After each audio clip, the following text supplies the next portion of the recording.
మధ్యప్రదేశ్లో జరిగిన రోడ్డు ప్రమాదంలో తీవ్ర విషాదం నింపింది. మహాకుంభమేళాకు వెళ్లి వస్తుండగా జబల్పూర్ జిల్లా సిహోరా గ్రామం కాలుపు దగ్గర ట్రావెల్ బస్సును ట్రక్కు ఢీకొట్టింది. ప్రమాదంలో హైదరాబాద్కు చెందిన 8 మంది స్పాట్లోనే మృతి చెందారు. గాయపడిన వారిని స్థానిక ప్రభుత్వ హాస్పిటల్లో ట్రీట్మెంట్ అందిస్తున్నారు. రోడ్డుపై వాహనాలను తొలగించి ట్రాఫిక్ ను క్లియర్ చేశారు పోలీసులు. మృతులు హైదరాబాద్ నాచారానికి చెందిన ఆనంద్, శశి, రవి, టీవీ ప్రసాద్, మల్లారెడ్డి, బాలకృష్ణ, రాజాగా గుర్తించారు. వీళ్ళందరూ బంధువులని తెలుస్తోంది.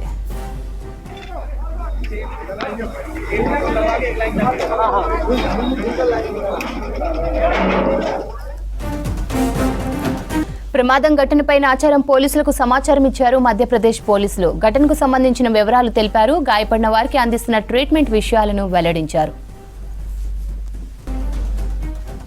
ఇదే విషయంపై మరింత సమాచారం నాచారం నుంచి అనిల్ అందిస్తారు. అనిల్, చెప్పండి, ఏం జరిగింది? మృతులంతా ఎక్కడివారు? శ్రవంతి, కుంభమేళా నుంచి ప్రయాగ్రాజ్ నుంచి తిరిగి వస్తుండగా రోడ్డు ప్రమాదంలో మన నాచారానికి సంబంధించిన 9 మందికి గాను గాయాలైనట్టుగా కూడా తెలుస్తుంది. అయితే ఈ 9 మందిలో 7 మంది చనిపోయినట్టుగా, ప్రస్తుతం ఇంకొక అతను ట్రీట్మెంట్ పొందుతూ చనిపోయినట్టుగా కూడా తెలుస్తుంది. మొత్తం 8 మంది ఆ నాచారానికి సంబంధించిన వాళ్ళు చనిపోయినట్టుగా కూడా తెలుస్తుంది. అయితే ఈ విషయం తెలుసుకున్న కుటుంబ సభ్యుల ఇళ్లలో అయితే ప్రస్తుతం విషాదం నెలకొందని చెప్పాలి. అంటే ఈ ప్రయాగ్రాజ్కి సంబంధించి అంటే కుంభమేళా వెళ్తున్న సమయంలో, అంటే శనివారం వీళ్ళు వెళ్ళి ఆ కుంభమేళా సంబంధించి స్నానాలు అవి పూర్తి చేసుకొని ఈ రోజు ఉదయం తిరిగి వస్తున్న సమయంలో అక్కడే అంటే ప్రయాగ్రాజ్కి సంబంధించిన అంటే మధ్యప్రదేశ్ దగ్గర సిహోరా అనే ప్రాంతం దగ్గర రోడ్డు ప్రమాదం అంటే ట్రక్ గుద్దడంతో మినీ వ్యాన్లో ఉన్న 9 మందికి గాను 8 మంది చనిపోయినట్టుగా కూడా మనకు తెలిసింది. అయితే ఇది ఘోర రోడ్డు ప్రమాదంగా కూడా పోలీసులు అయితే గుర్తించారు. అయితే ఈ ట్రక్ విషయానికి వస్తే ఎదురుగా రావడంతో ఈ ట్రక్ స్పీడ్గా వచ్చి గుద్దడంతో ఈ ప్రమాదం చోటు చేసుకున్నట్టుగా కూడా పోలీసులు అయితే గుర్తించారు. అయితే ఈ నేపథ్యంలోనే ఈ ఘటనకు సంబంధించి అక్కడ మొత్తం ఎవరైతే 8 మంది చనిపోయారో 8 మందిలో 5 మంది ఒకే కుటుంబానికి అంటే కుటుంబ సభ్యులు, చుట్టాలుగా కూడా తెలుస్తుంది. అయితే ఇందుకు సంబంధించి నాచారం పరిధిలోనే నాచారం దగ్గర రాఘవేంద్ర నగర్ సంబంధించిన శశికాంత్ కుటుంబ సభ్యులుగా కూడా తెలుస్తుంది. అయితే పోలీసులకి వివరాలు తెలియడంతో పోలీసులు మధ్యప్రదేశ్ సంబంధించిన పోలీసులు వివరాలు తెలుసుకొని వెంటనే ఈ కుటుంబ సభ్యులకి సమాచారం అయితే అందజేశారు. ముందుగా ఈ ఏదైతే ఘటన జరిగిన సమయంలో అక్కడ ఈ మినీ వ్యాన్కి సంబంధించి ముందుగా ఏపీ సంబంధించిన వాళ్ళుగా ఫస్ట్ అయితే పోలీసులు నిర్ధారించారు. అయితే దాని తర్వాత ఈ పూర్తి వివరాల్లోకి వెళ్తే వాళ్ళ ఆధారాలు బేస్ చేసుకొని ప్రెసెంట్ అయితే వీళ్ళు తెలంగాణకు సంబంధించిన హైదరాబాద్లోని నాచారంకి సంబంధించిన వ్యక్తులుగా కూడా పోలీసులు గుర్తించి వాళ్ళ కుటుంబ సభ్యులకైతే తెలిపడం జరిగింది. సో ప్రస్తుతం మనం శశికాంత్కి సంబంధించిన ఇంటి వద్ద అయితే ఉన్నాం.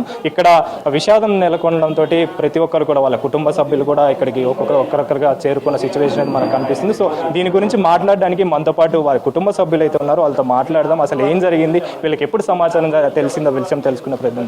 సార్ చెప్పండి, మీరు శశికాంత్కి సంబంధించి వివరాలు ఎప్పుడు తెలిసాయి, ఎప్పుడు సమాచారం అంది ఈ ఘోర రోడ్డు ప్రమాదం? శశికాంత్ గారు మా బావ. ఆయన సాటర్డే 12 o'clock అట్లా ఇక్కడ నుంచి ఆయన ఫ్రెండ్స్, రిలేషన్స్ అంతా అన్నలు, బావలు అందరు కలిసి బయలుదేరినారు. తర్వాత జర్నీలో ఉన్నప్పుడు నిన్న కూడా నేను ఫోన్లో మాట్లాడినాను. ఇవాళ మార్నింగ్ కుంభమేళా స్నానం అయిపోయి రిటర్న్లో వస్తుంటే మధ్యప్రదేశ్ దగ్గర జబల్పూర్ దగ్గర వీళ్ళ తప్పేం లేదు. వీళ్ళు వన్ సైడ్ పోతుంటే లారీ ఆపోజిట్లో వచ్చి వీళ్ళ వెహికల్ని యాక్సిడెంట్ అయింది. తర్వాత జరిగిన విషయం అంతా మేము టీవీలోనే చూసినాము. తర్వాత మన లోకల్ అంటే కలెక్టర్స్తోని ఇన్ఫర్మేషన్ వచ్చింది. తర్వాత సెంట్రల్ మినిస్టర్స్ కూడా మాట్లాడినారు. వీలైనంత తొందరగా తీసుకొస్తాము బాడీస్ అని చెప్పినారు. ఈ వివరాలకు సంబంధించి కావచ్చు, ఈ సమాచారానికి సంబంధించి కావచ్చు, మీకు ఎప్పుడు ఈ సమాచారం అందింది? ఎవరు సమాచారం ముందుగా ఇవ్వడం జరిగింది?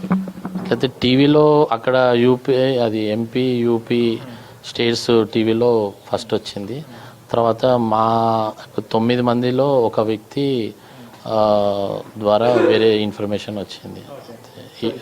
చనిపోయిన వ్యక్తులకు సంబంధించి బాడీలు కావచ్చు, ఇవన్నీ ఎప్పుడు వచ్చే అవకాశం ఉంది, అంటే ఎప్పుడు తీసుకొస్తా అని చెప్పేసి మాట్లాడి గవర్నమెంట్ చూడాలి. గవర్నమెంట్ వీలైనంత తొందరగా తీసుకొస్తే బాగుంటుంది. ఎందుకంటే ఇప్పుడు 800 kilometers ఉంది. ఫ్లైట్లో అయితే ఎక్కడ ఫ్లైట్ టికెట్స్ లేవు. బై రోడ్ వెళ్తే 15-16 hours చూపిస్తుంది. అందుకని ఇప్పుడు అక్కడ పోస్ట్ మార్టం అయిపోయిందని చెప్పి కూడా ఇన్ఫర్మేషన్ ఉంది.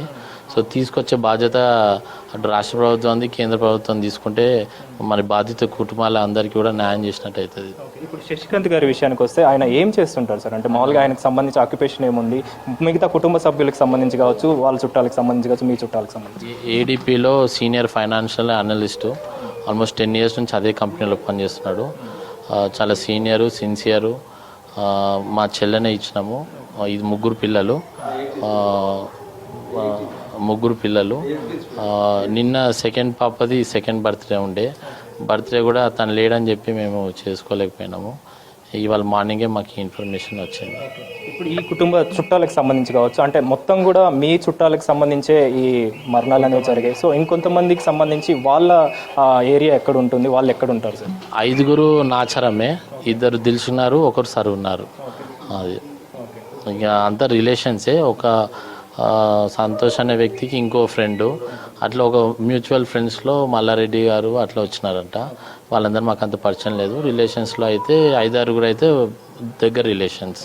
ఇప్పుడు గాయపడిన వ్యక్తి విషయాలు కావచ్చు, అంటే మీకు ఏమైనా సమాచారం ఉందా? అతని సిచ్యువేషన్ ఎలా ఉంది, ఎలా ట్రీట్మెంట్ నడుస్తుంది? మార్నింగ్ ఇక్కడ నాచారం లోకల్ సిఐ గారు ఏం చెప్పినారంటే నవీన్ చారి ఇంకొక అతను కొంచెం హాస్పిటల్లో ఉన్నారన్నారు. తర్వాత 1 hour తర్వాత నవీన్ చారి కూడా చనిపోయింది అని చెప్పినారన్నమాట. బాలకృష్ణ ఒక్కడు ఉన్నారంట. ట్రీట్మెంట్ అక్కడ జబల్పూర్ మెడికల్ కాలేజ్లో ఉన్నారంట. బాడీస్ విషయానికి వస్తే ప్రెసెంట్ అయితే క్లారిటీ వచ్చిందా సార్? అంటే ఎప్పుడు తీసుకొస్తారు ఏంటనేది? ఎప్పుడు తీసుకొస్తారన్నది క్లారిటీ లేదు. అక్కడ నుంచి మాకు తెలిసిన వాళ్ళు వెళ్ళి కనుక్కున్నారు. పోస్ట్ మార్టం అయితే అవుతుందంట. ఫర్దర్ ప్రాసెస్ రావాలి ఇక్కడ నుంచి. మొత్తానికి అసలు పోలీసులు ఏం చెప్తున్నారు సార్? అంటే ఈ యాక్సిడెంట్కి సంబంధించి కావచ్చు, ఈ ఇన్సిడెంట్కి సంబంధించి కావచ్చు, అంటే రాంగ్ రూట్లో వెహికల్ వస్తుంది కరెక్టే, కానీ ఆ టైంలో అంటే ఎలా ఉండే సార్ సిచ్యువేషన్ కావచ్చు, పోలీసులు తెలుపుతున్న వివరాలు ఏంటి?